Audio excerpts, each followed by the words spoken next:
Yeshua, durante su servicio a Dios, no trató con gentiles, aunque sí tuvo encuentros con gentiles porque Israel era un país invadido por fuerzas extranjeras.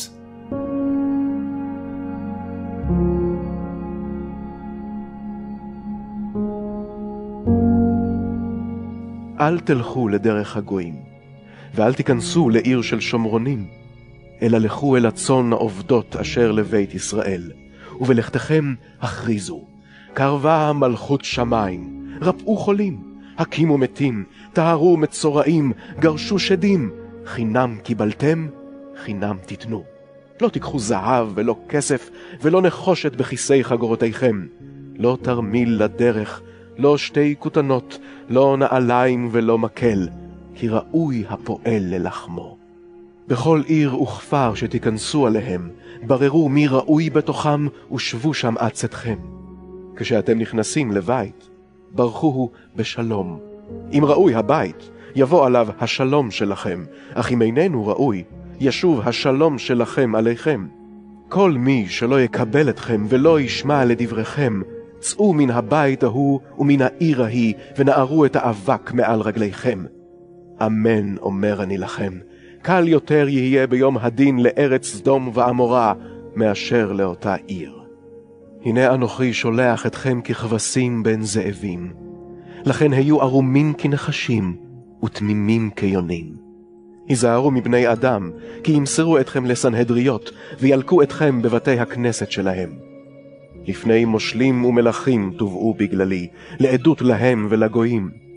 אבל כאשר ימסרו אתכם, אל תדאגו איך ומה תדברו, כי באותה שעה יינתן לכם מה לומר, שכן לא אתם תדברו, אלא רוח אביכם היא אשר תדבר בכם. זאת ועוד, אח ימסור את אחיו למוות, ואב ימסור את בנו. בנים יקומו על הוריהם וימיתו אותם. ותהיו שנואים על הכל למען שמי, אך המחזיק מעמד עד קץ, הוא יבשע. כאשר ירדפו אתכם בעיר אחת, נוסו לעיר אחרת.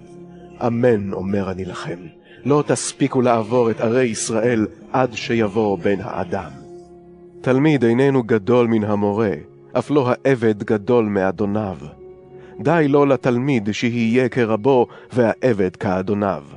אם לבעל הבית קראו בעל זבול, כל שכן לאנשי ביתו. לכן אל תפחדו מפניהם, כי אין דבר מכוסה שלא יגלה, ואין נסתר שלא יוודע. את מה שאני אומר לכם בחושך, אמרו באור, ומה שנלחש לאוזניכם, הכריזו מעל הגגות. אל תפחדו מן ההורגים את הגוף, שאין ביכולתם להרוג את הנפש, אלא יראו מזה, אשר יכול לגרום הן לאובדן הנפש, והן לאובדן הגוף בגיהנום. האם לא נמכרות שתי ציפורים באיסר אחד? גם אחת מהן לא תיפול ארצה מבלי השגחת אביכם. אך אתם, אפילו שערות ראשכם נמנו כולן. לכן אל תפחדו, יקרים אתם מציפורים רבות. כל מי שיודע בי לפני בני אדם, גם אני אודה בו לפני אבי שבשמיים. וכל המכחש בי לפני בני אדם, גם אני אכחש בו לפני אבי שבשמיים.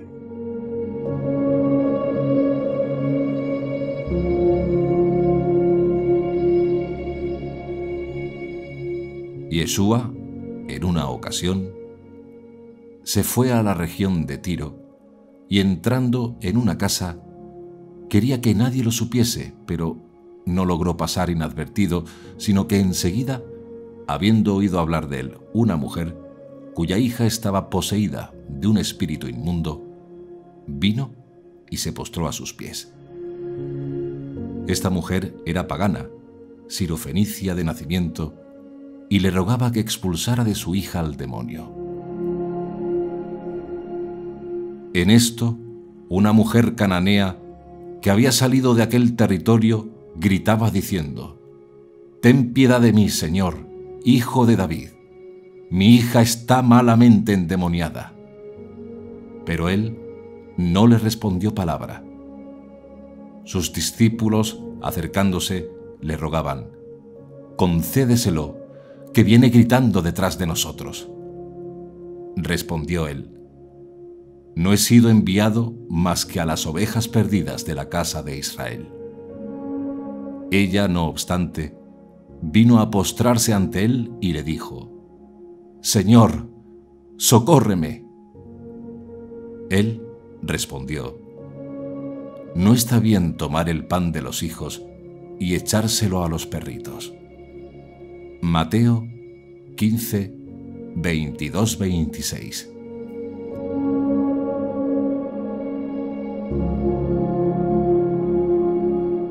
Y en otra ocasión, Yeshua, hablando a sus estudiantes, les decía: No toméis camino de gentiles, ni entréis en ciudad de samaritanos. Dirigíos más bien a las ovejas perdidas de la casa de Israel. Mateo 10, 5-6.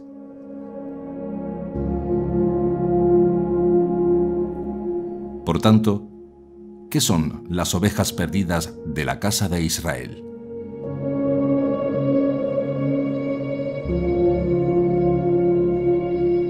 Yeshua no invirtió su tiempo en los gentiles, no porque no fuera parte del plan, sino porque no era el tiempo para ello.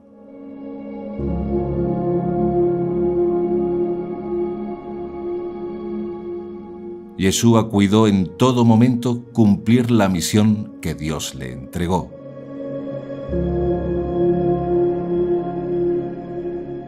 Yeshua no se reveló públicamente para sentarse en el trono de David.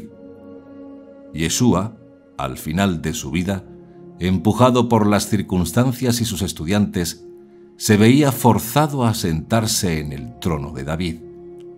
Tanto fue así que él, en una ocasión, se vio forzado a huir cuando la gente quería proclamarlo rey de Israel.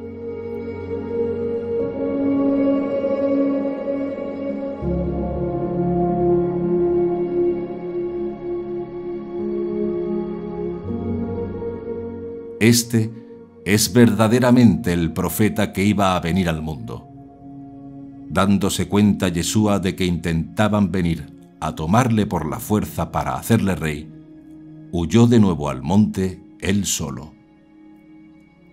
Juan 6, 14-15. Yeshua sabía que ese no era el camino.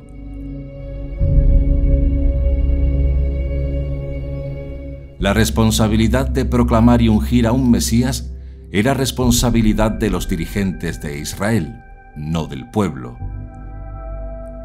Además de todo eso, Yeshua sabía que su misión principal era otra. ¿Cuál fue su misión?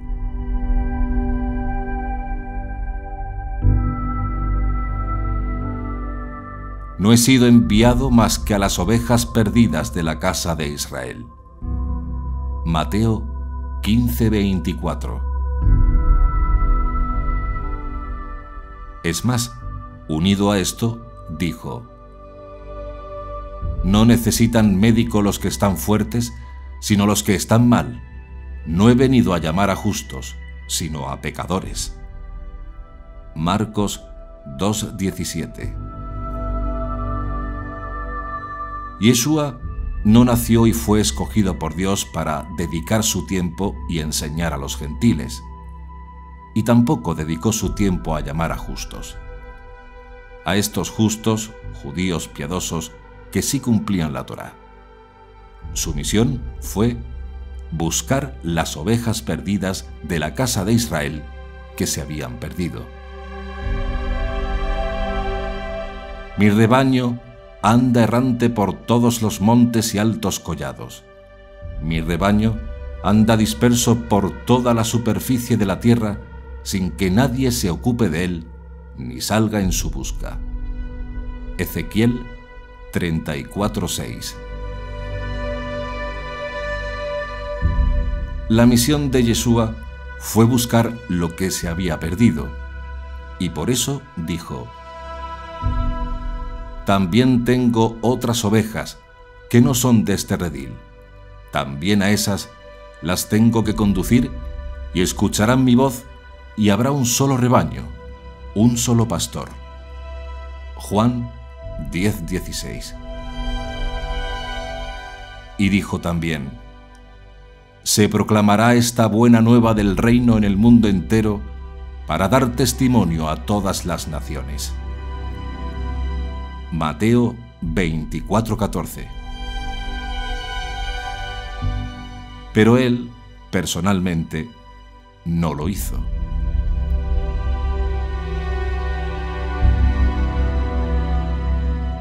En el plan de salvación, en la Torá, todo estaba contemplado, pero escuchen, y escuchen bien, la elección de Israel no es el rechazo del mundo, es la elección de Dios para ganar al mundo. Pero todo tiene un tiempo. No he sido enviado más que a las ovejas perdidas de la casa de Israel. Mateo 15:24.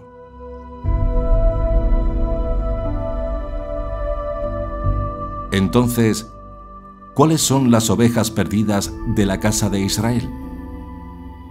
¿A qué se refirió Yeshua cuando dijo esto?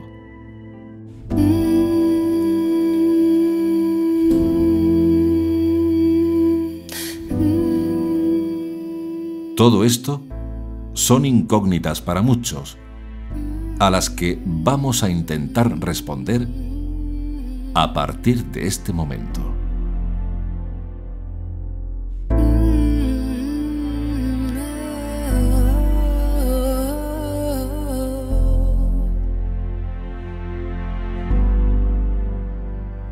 In the ways of the weak, the time's been bleak, I know.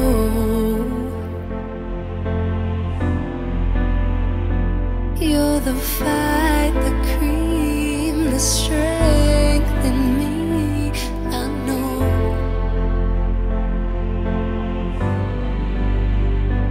And you're driving, driving, driving, driving me crazy.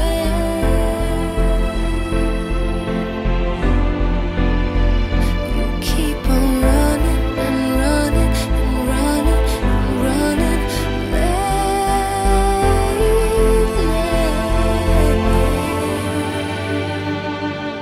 Slow down, you go too fast now. I'm telling slow down, I can't keep up now. Your heart is shrinking faster, and baby, there's no laughter coming out of your mouth, out of your soul, out of your soul.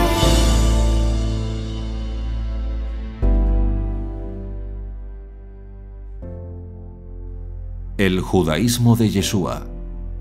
Capítulo 12. La misión de Yeshua. Primera parte.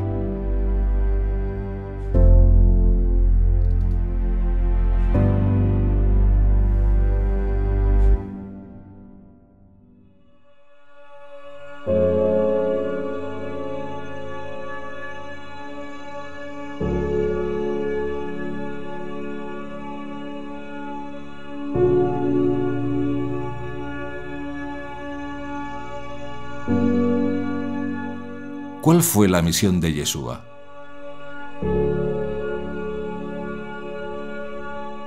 Para comprender su misión principal en cuanto a la búsqueda de las ovejas perdidas de la casa de Israel, debemos estudiar un poco de historia.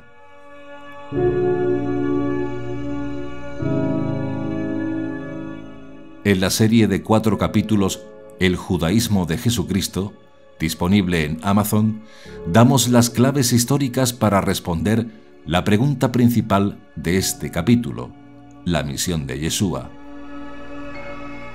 Y debido a lo complejo de la historia de Israel, en este capítulo no podemos estudiarlo todo y por ese motivo vamos a hacer un pequeño resumen para comprender la misión de Yeshua.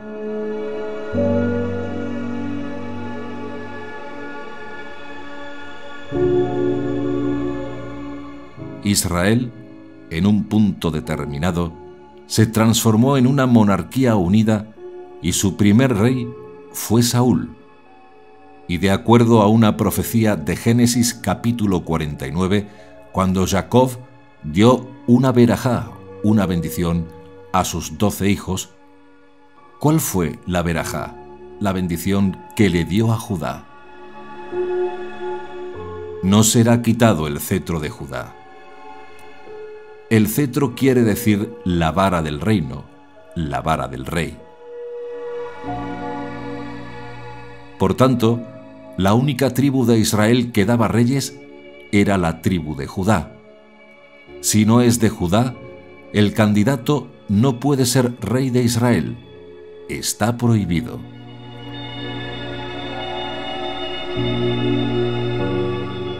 Sin embargo, cuando ungió al primer rey de Israel, ¿de qué tribu era?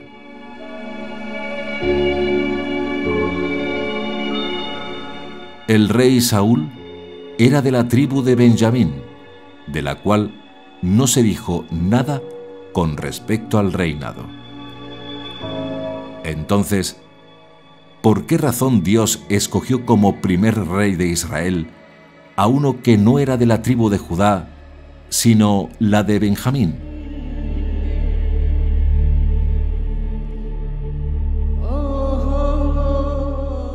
¿Por qué Dios escogió a uno que no era judío, sino de la tribu de Benjamín, para ser el rey de Israel? Cuando la profecía dice que el cetro, la vara de mando, no será quitada de Judá.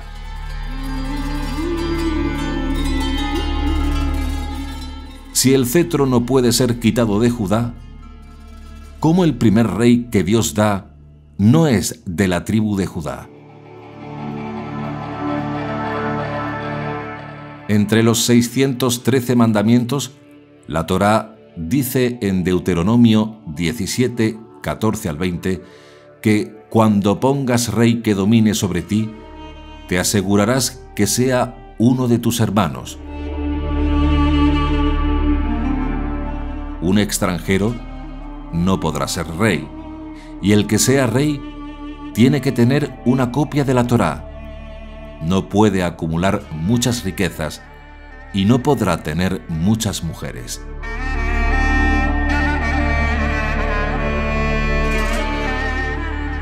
Es decir, Dios mismo puso la monarquía, y de hecho, el Salmo 2:6 dice: «Ya tengo yo consagrado a mi rey en Sión, mi monte santo».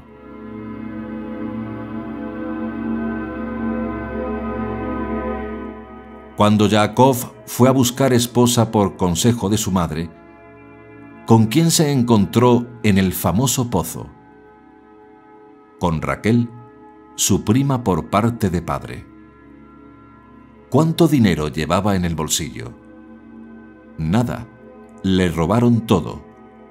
Su vara era lo único que él tenía, además de sus ropajes.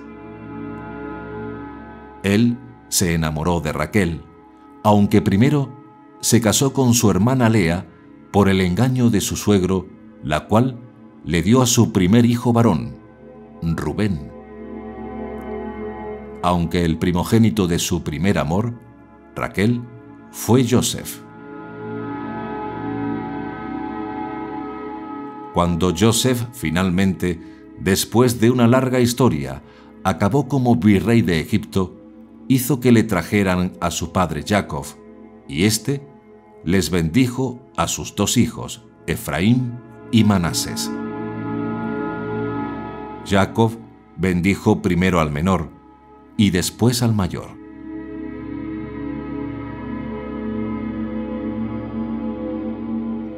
Joseph intentó corregir a su padre, pues iba a bendecir al hijo menor de Joseph, pero Jacob se reafirmó y bendijo al hijo menor.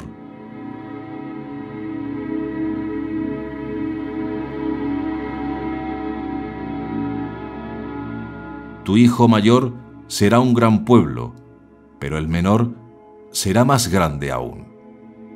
En otras palabras, Jacob hizo de su nieto menor, hijo de Joseph, el mayor, y al mayor lo hizo el hermano menor, y Jacob dijo de él: de Efraín saldrá plenitud de gentiles.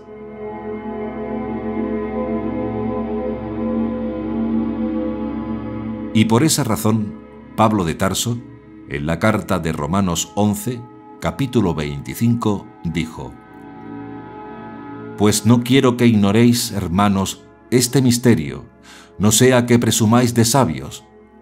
El endurecimiento parcial que sobrevino a Israel durará hasta que entre la totalidad de los gentiles. Romanos 11:25. Biblia Universidad de Jerusalén. Plenitud de gentiles, totalidad de gentiles, las mismas palabras que usó Jacob en Egipto, las usó siglos después Pablo de Tarso.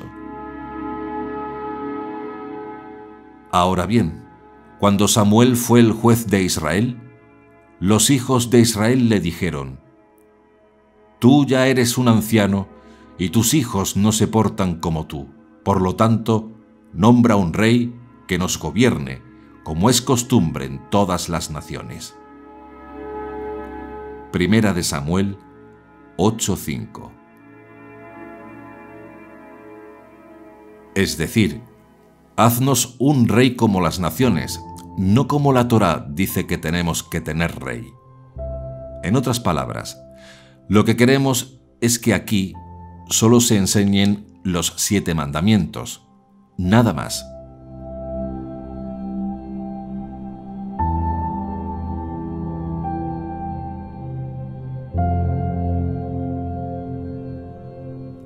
Entonces, ¿de dónde escogió Dios al rey? Joseph y Benjamín son hermanos de la misma madre. Entonces, ¿de qué línea fue el primer rey de Israel? ¿El rey Saúl? De Raquel, el primer amor de Jacob.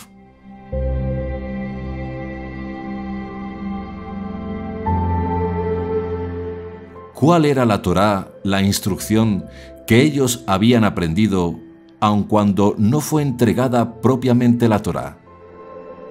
7 mandamientos.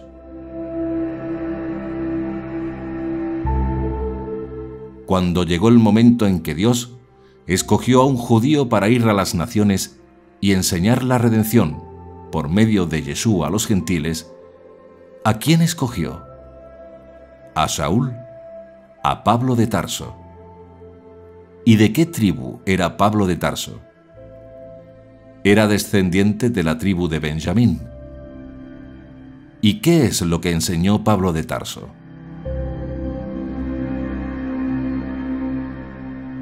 Pablo de Tarso enseñó lo que enseña el judaísmo y la Torá, y es que los gentiles, los que no son judíos, no tienen que hacerse judíos para servir a Dios. Lo único que necesitan hacer es abandonar la idolatría, convertirse al Dios de Israel, echar mano de los méritos de Yeshua como el Mesías y guardar los 7 mandamientos universales.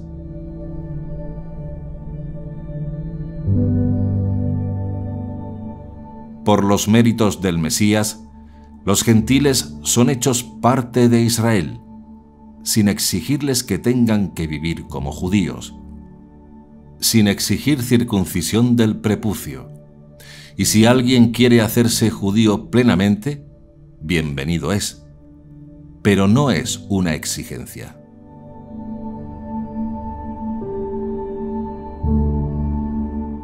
¿De dónde vino Pablo de Tarso? ¿De qué tribu era Pablo de Tarso? De Benjamín, el hijo de Raquel. Ahora pensemos en esto. Yeshua dijo a la tribu de Judá y Benjamín: unos morirán a filo de espada y a otros los llevarán prisioneros por todas las naciones, y los paganos pisotearán Jerusalén hasta que se cumpla el tiempo que les ha sido señalado. Lucas 21:24.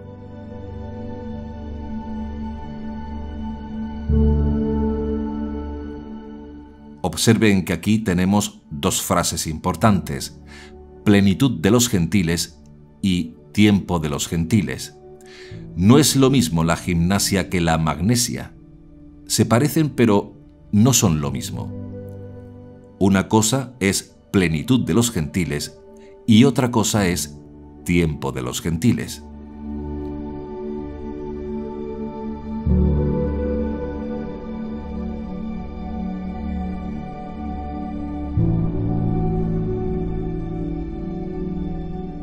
Cuando se estableció al primer rey de Israel, Saúl, éste hizo las cosas mal. Entonces Dios buscó a un hombre conforme a su corazón. ¿Y de qué tribu viene ese hombre conforme a su corazón? De la tribu de Judá. ¿De qué familia? De la familia de Isaí. ¿A quién se eligió? Al más pequeño, a David, el dulce cantor de Israel, un hombre conforme al corazón de Dios.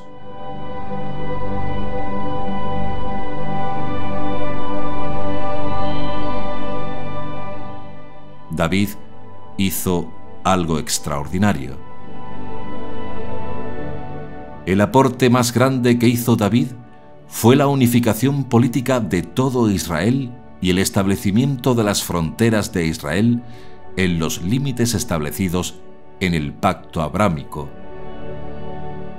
David creó un gran imperio.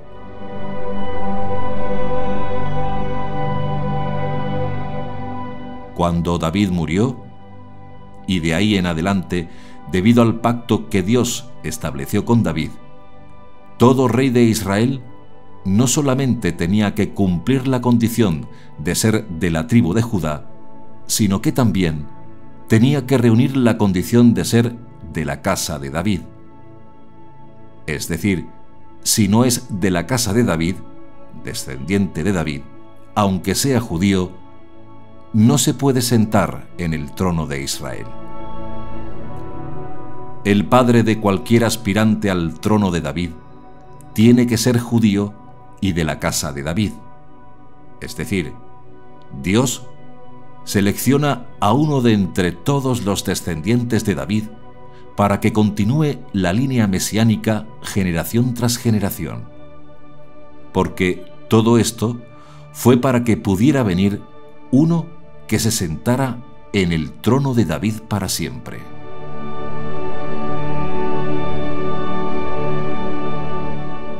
¿Cuál fue el nombre del primer hombre? Adán, en hebreo, Aleph, de Abraham, Dalet, de David, y Mem, de Mashiach. Dios creó a Adán para que viniera Abraham. Dios creó a Abraham para que viniera David. Y Dios creó a David para que viniera el Mesías. Es decir, todo forma parte de un plan.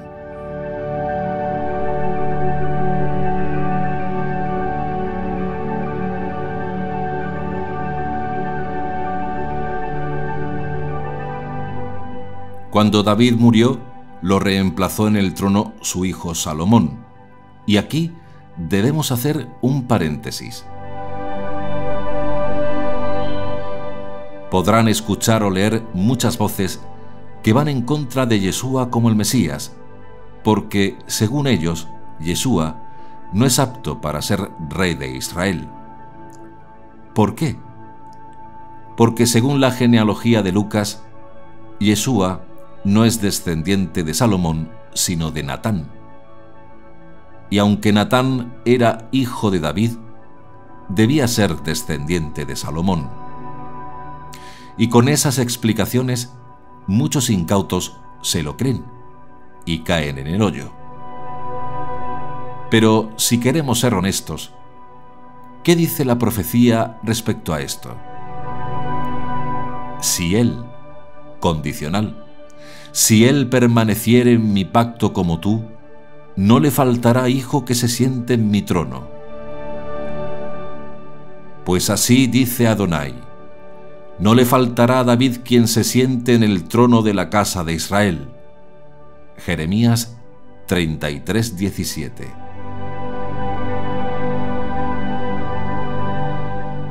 El Señor se dirigió a Jeremías y le dijo: ¿no has notado que la gente dice que he rechazado a dos familias que yo mismo había escogido? ¿A Israel y Judá? Por eso miran con desprecio a mi pueblo, ya ni lo consideran una nación.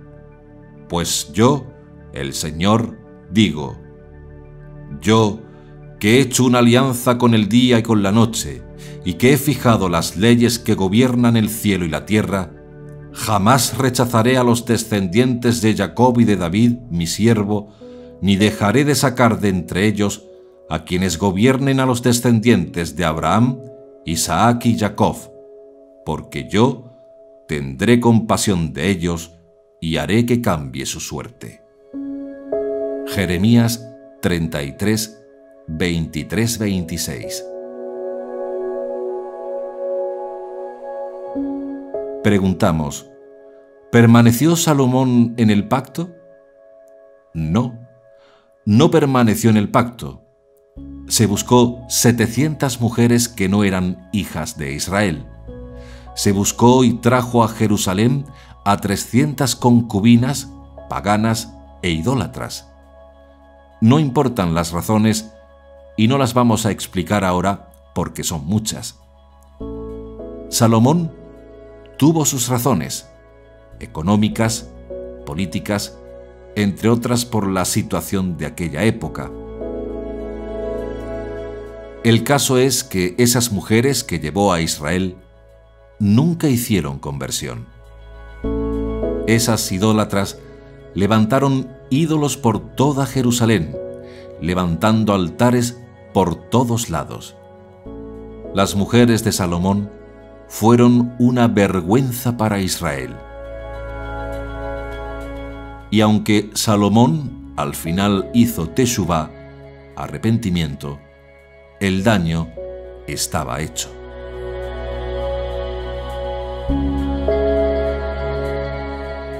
Entonces Jeroboam, el ministro de finanzas de Salomón, que era hijo de Efraín, fue enviado a las tribus del norte a recoger los impuestos. En el camino se cruzó el profeta Ahías y mandó detener a Jeroboam y le dijo: ¿tú ves esta capa? Y la rompió en 2 trozos, y esos 2 en 2 más, hasta tirar 12 pedazos en el suelo, y le dijo: escoge 10. Toma para ti 10 jirones, porque así dice Adonai, Dios de Israel: voy a hacer jirones el reino de manos de Salomón, y te voy a dar 10 tribus. Le quedará la otra tribu en atención a mi siervo David y a Jerusalén, la ciudad que me elegí entre todas las tribus de Israel. Primera de Reyes 11, 31-32. Es decir, Dios mismo iba a dividir el reino en 2. 10 tribus del norte conformaron un reino, y por amor a David, dejó a 2 tribus en el reino del sur, el reino de Judá.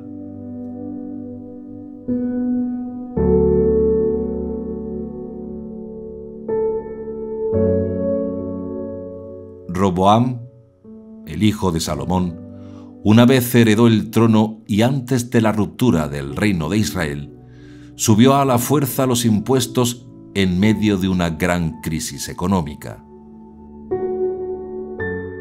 Esto provocó un gran conflicto que terminó en la división del reino de Israel. Las 10 tribus del norte, con la capital Samaria por un lado, y por otro lado, las 2 tribus del sur, Judá y Benjamín, con Jerusalén como capital. Un pueblo totalmente separado en 2 reinos. 2 capitales, 2 reinos, 2 sistemas de gobierno. Pero ocurrió un problema. ¿Cuál fue el problema? Que llegó Pesaj y solamente se podía celebrar en Jerusalén, igual que otras dos fiestas, Shavuot y Sukkot. Pascua, Pentecostés y tabernáculos solamente se puede celebrar en Jerusalén. ¿Qué ocurrió? Que Jeroboam pensó que si su pueblo iba a Jerusalén a celebrar esas tres fiestas, les iba a dar nostalgia, y temiendo que el reino del norte desapareciera, prohibió que el pueblo fuera al reino de Judá a celebrar las fiestas en el templo de Jerusalén.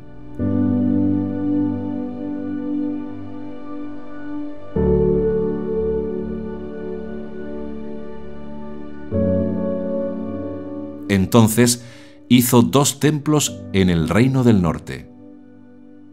Pero el culto a Baal estaba tan establecido en aquella zona, por el temor que le tenían a Baal, que el rey del norte, Jeroboam, hizo construir dos figuras de Baal.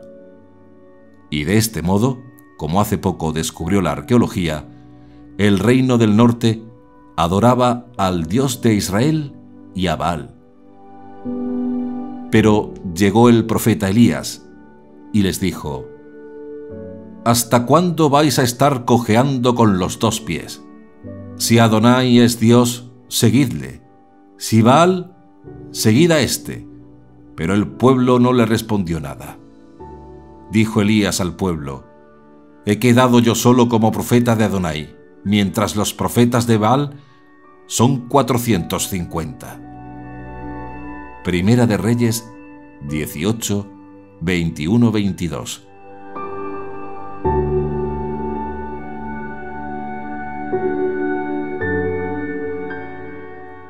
Y ya estudiamos esto en otros documentales, que fue en el Monte Carmelo, zona de Efraín.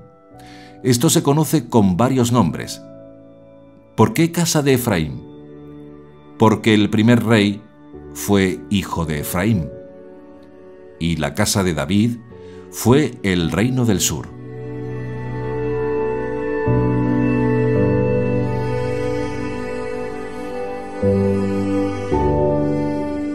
Debemos conocer esto porque algunos profetas profetizaron para el sur y otros para el reino del norte.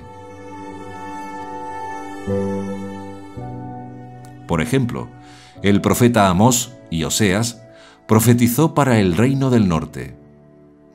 Ezequiel profetizó para los dos reinos. Isaías profetizó para los dos, pero más para un reino que para otro. Jeremías profetizó todo para el reino de Judá, igual que Daniel.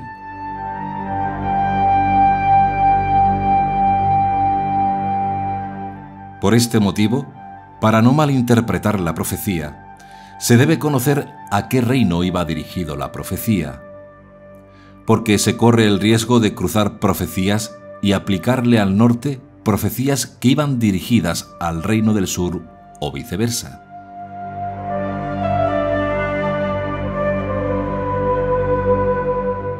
Debido al error de Jeroboam de introducir los dioses cananeos en el reino y poner sacerdotes que no eran levitas, Dios se airó y mandó tremendas profecías. Deben leerse las profecías del profeta Oseas para ver las tremendas consecuencias de su error.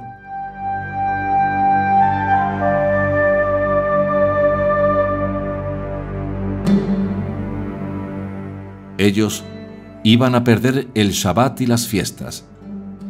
Ellos perderían su identidad, convirtiéndose en gentiles. Y así fue. Entre el año 723-722 antes de Yeshua, el reino asirio invadió el reino del norte de Israel. Acabaron con los israelitas del reino del norte. Los expulsaron de su tierra. Muchos acabaron en África. otros muchos los llevaron hacia Europa, hacia España. Otros fueron más allá del Éufrates, a Asia, India, China. En definitiva, fueron esparcidos por todas partes. Se perdieron. Y esas son las ovejas perdidas de la casa de Israel. ¿Dónde están? Desaparecidas. Esas son las ovejas perdidas de la casa de Israel, a las que vino a buscar Yeshua. Pero cuando el reino asirio invadió el reino del norte, en el año 723 o 722 antes de Yeshua, dejó a algunos israelitas en la región, en Samaria. Resultado de esto fue la mezcla de asirios con israelitas, y de ahí salieron los samaritanos. Y por esa razón, posteriormente, en la época de Yeshua, judíos y samaritanos no se llevaban bien, porque los samaritanos ya eran una mezcla de asirios e israelitas.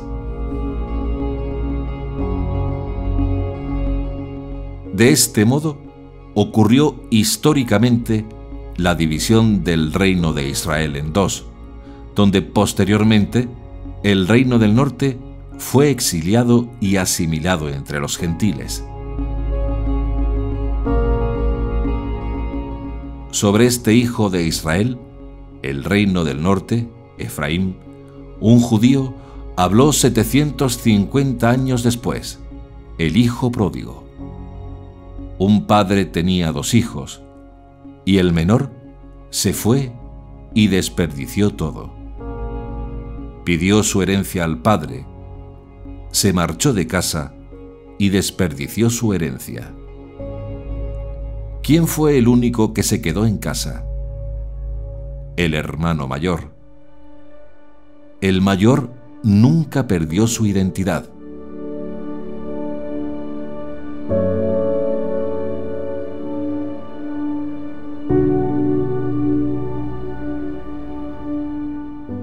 Y un día, el hijo menor volvió en sí.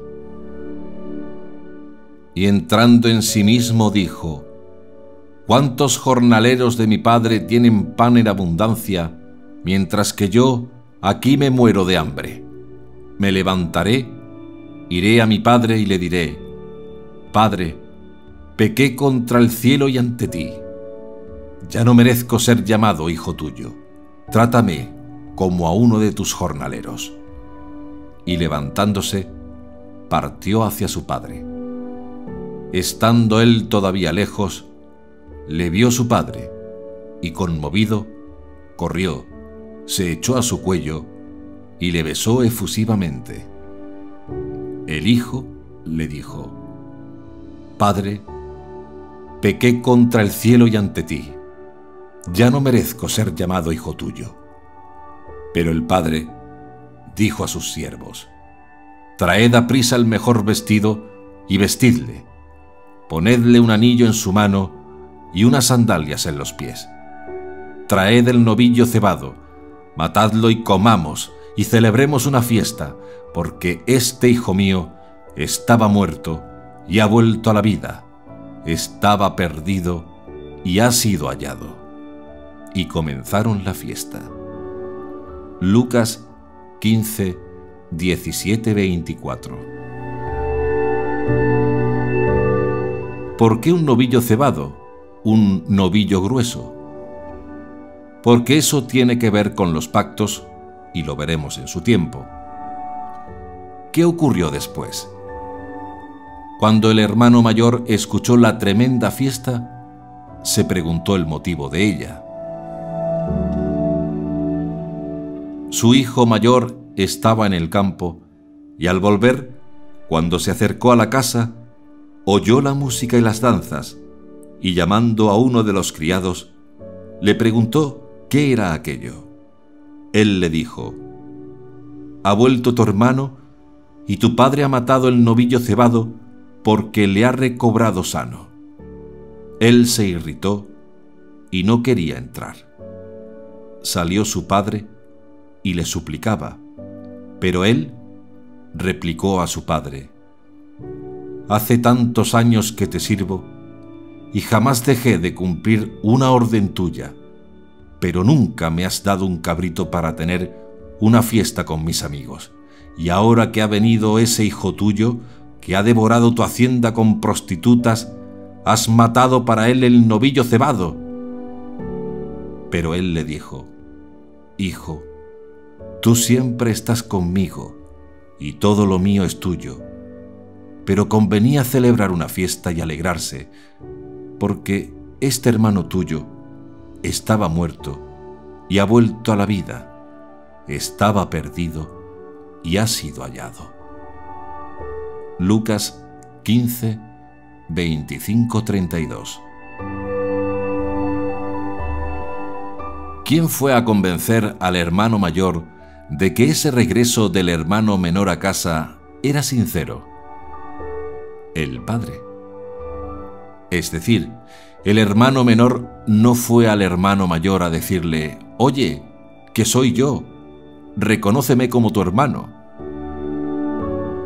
¿Quién tiene que ir a Judá y convencerlo de que su hermano menor está regresando?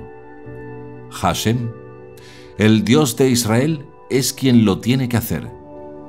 El Padre es quien lo tiene que hacer. Y por tanto, el que escuche, entienda.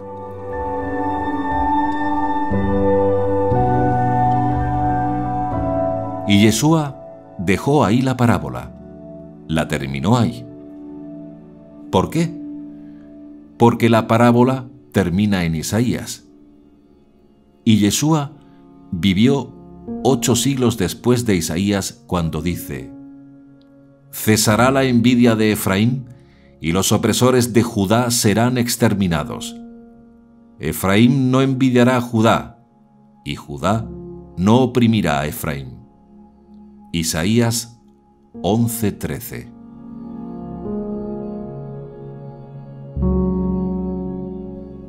Por consiguiente, no podemos ir al hermano mayor, los judíos, y pedir que nos acepten, porque como dijo Yeshua en la parábola del hermano mayor, será Dios mismo quien trate con Judá, con los judíos, para que acepte a su hermano menor, la casa de Efraín, la casa de Israel, las ovejas perdidas de la casa de Israel.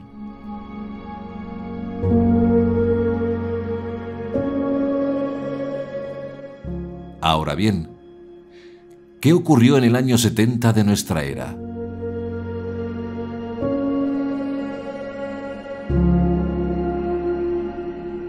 Fue destruido el templo de Jerusalén. ¿Y qué ocurrió con los judíos de la tribu de Judá y Benjamín que sobrevivieron? Fueron exiliados a diferentes naciones, entre las cuales Sefarad, España, recibió la mayoría. Allí acabaron y con el tiempo prosperaron como judíos sin perder su identidad.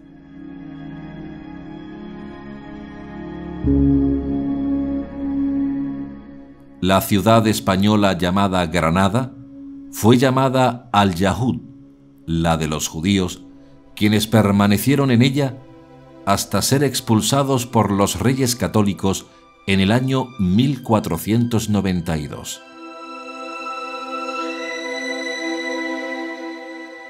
Hay escritos que identifican en Granada a familias de judíos de la élite de Jerusalén.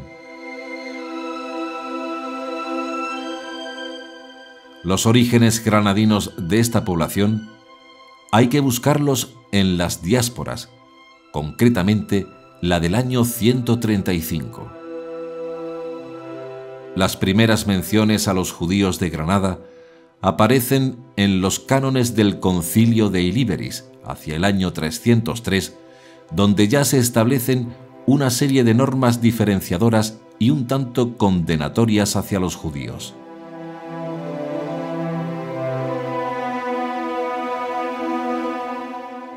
Aquella primitiva sociedad paleocristiana estaba formada por una mezcolanza de creencias y grupos, pero ya empieza a perseguir y delimitar al pueblo judío una vez que los visigodos abrazaron la fe católica. En Ilíberis, a Tarfe, donde fue el primer concilio cristiano en España del año 303, es precisamente donde están rodadas las escenas que utilizamos en estas series documentales. Y en Granada fue donde se firmó el decreto de expulsión de los judíos en el año 1492. Del mismo modo, casualidad o no, en Ilíberis nació esta casa, Steadicam Line, para deshacer el entuerto que se inició aquí en el año 303, concluyendo en la expulsión del año 1492.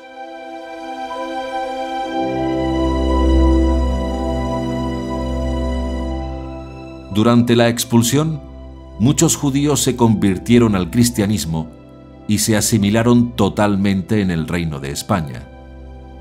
Otros miles, no accediendo a convertirse, fueron forzados al exilio, primero a Portugal, norte de África y parte de Europa.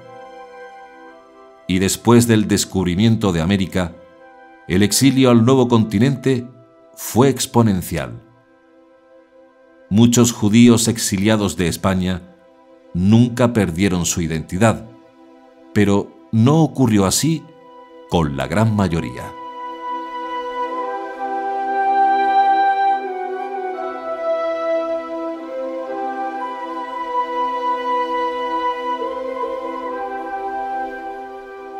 Todas esas personas que escondieron su identidad, aun siendo de Judá y Benjamín, al final perdieron su identidad, llegando a ser también ovejas perdidas de la casa de Israel. ¿Y qué dijo Yeshua? Yeshua dijo: «No he sido enviado más que a las ovejas perdidas de la casa de Israel». Mateo 15:24.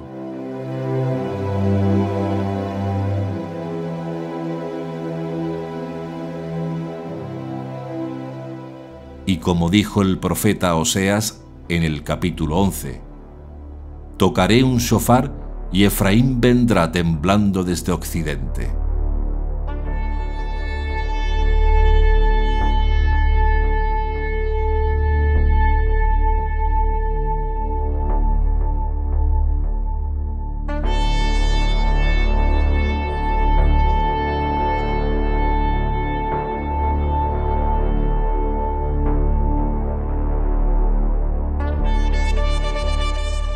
Por este modo, la misión principal de Yeshua y de todos sus estudiantes fue y es buscar a las ovejas perdidas de la casa de Israel.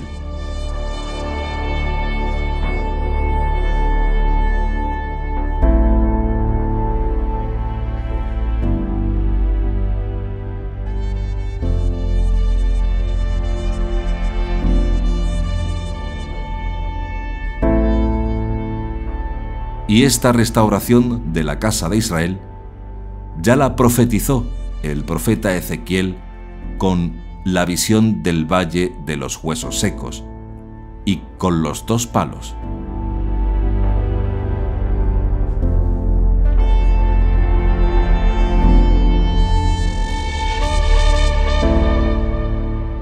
En el capítulo 37 de Ezequiel está la profecía del valle de los huesos secos, junto con los 2 palos, unidos en uno solo.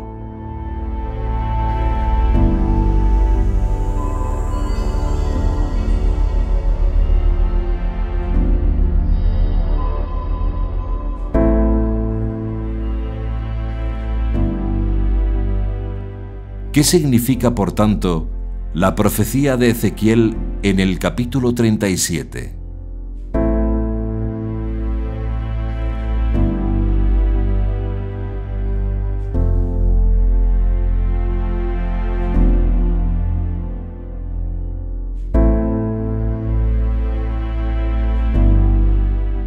¿Qué es o qué fue la visión del valle de los huesos secos?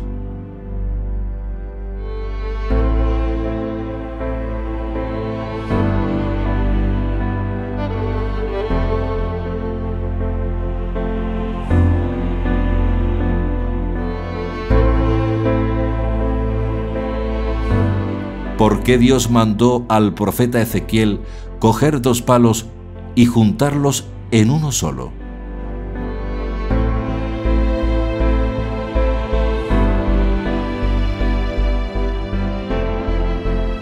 Lo vamos a estudiar con todo detalle, pero eso será en el siguiente y último capítulo de la serie El judaísmo de Yeshua.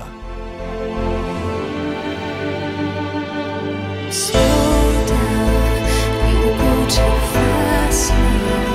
I'm telling, slow down, I can't keep up now.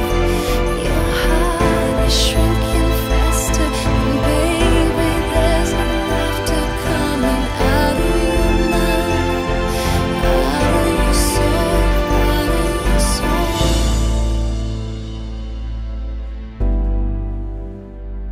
I'm wasted, keep running,